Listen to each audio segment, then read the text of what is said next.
A Torre de Babel. Existiu de verdade ou é só uma história? Você provavelmente já ouviu falar dela. Segundo a Bíblia, houve um tempo em que toda a humanidade falava uma única língua. Juntos, como uma grande família, eles decidiram construir uma torre tão alta, mas tão alta, que pudesse tocar os céus. Mas esse ato de orgulho e ambição, segundo as Escrituras, não agradou a Deus. Para frear essa arrogância, ele teria confundido as línguas dos construtores, fazendo com que ninguém mais se entendesse. O resultado? O grande projeto foi abandonado, e as pessoas se espalharam por toda a terra, dando origem aos diferentes povos e idiomas que conhecemos hoje. Essa história fascinante está registrada no livro do Gênesis. A narrativa conta que, depois do grande dilúvio, os descendentes de Noé se estabeleceram nas planícies da Mesopotâmia, uma região que hoje corresponde ao Iraque. Lá, eles começaram a construir uma cidade e uma torre monumental, um arranha-céu da antiguidade, com um objetivo claro: fazer um nome para si mesmos, alcançar a fama e talvez até a imortalidade através da sua própria glória. O texto bíblico descreve que Deus, ao observar a construção, percebeu a união e a capacidade daquele povo. Se eles começaram a fazer isso, nada do que planejarem lhes será impossível, teria dito ele. Foi então que a decisão foi tomada: confundir a comunicação. Imagine a cena. Um pedreiro pede um tijolo e recebe água. Um arquiteto dá uma ordem e ouve uma pergunta em uma língua desconhecida. O caos se instalou, a cooperação virou confusão e a construção parou. A partir daquele momento, a humanidade estaria para sempre dividida pela barreira do idioma. Por séculos, muitos estudiosos e pessoas comuns viram a história da Torre de Babel como uma bela alegoria. Uma metáfora poderosa sobre os perigos do orgulho desmedido, a híbris dos gregos, e uma explicação mítica para a incrível diversidade de línguas e culturas no nosso planeta. Afinal, como um único evento poderia ter criado milhares de idiomas diferentes? A história parecia mais um conto moral do que um registro histórico. Mas, e se não for apenas isso?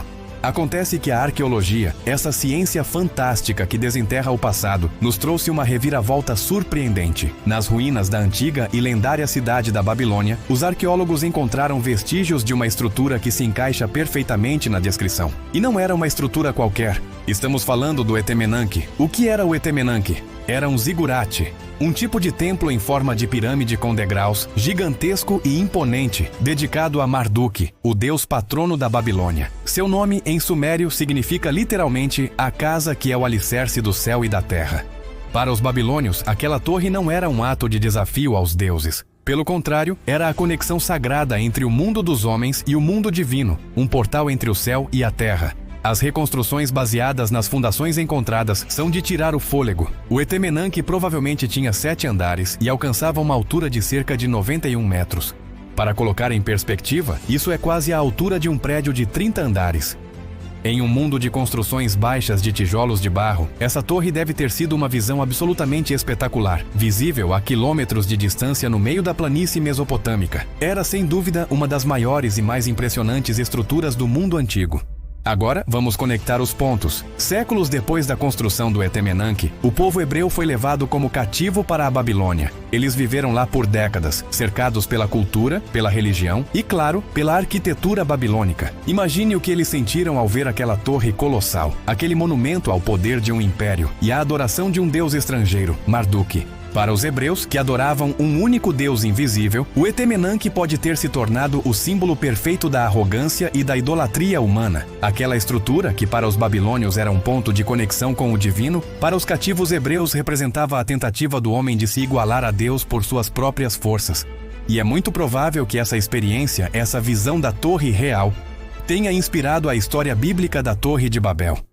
A história pegou um fato histórico, uma torre imensa na Mesopotâmia, e deu a ele um novo significado teológico, uma lição moral para o seu povo. Então, voltamos à pergunta inicial.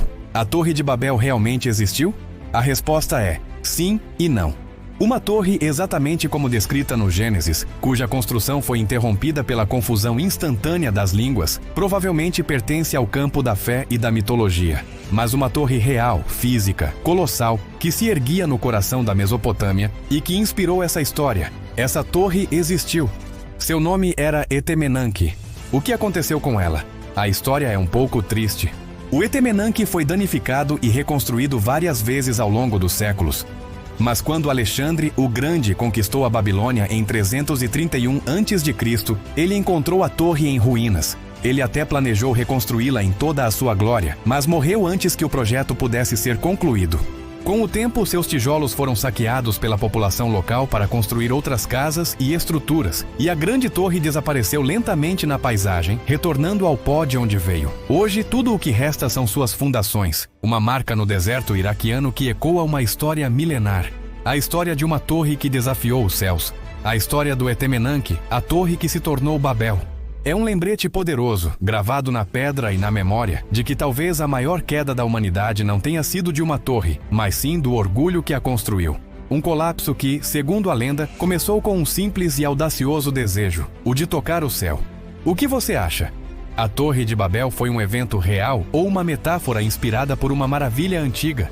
Deixe sua opinião aqui nos comentários. Adoramos ler o que vocês pensam. E se você gostou de desvendar esse mistério conosco, não se esqueça de deixar o seu like, se inscrever no canal e ativar o sininho para não perder nossas próximas viagens pela história. Muito obrigado por assistir e até a próxima.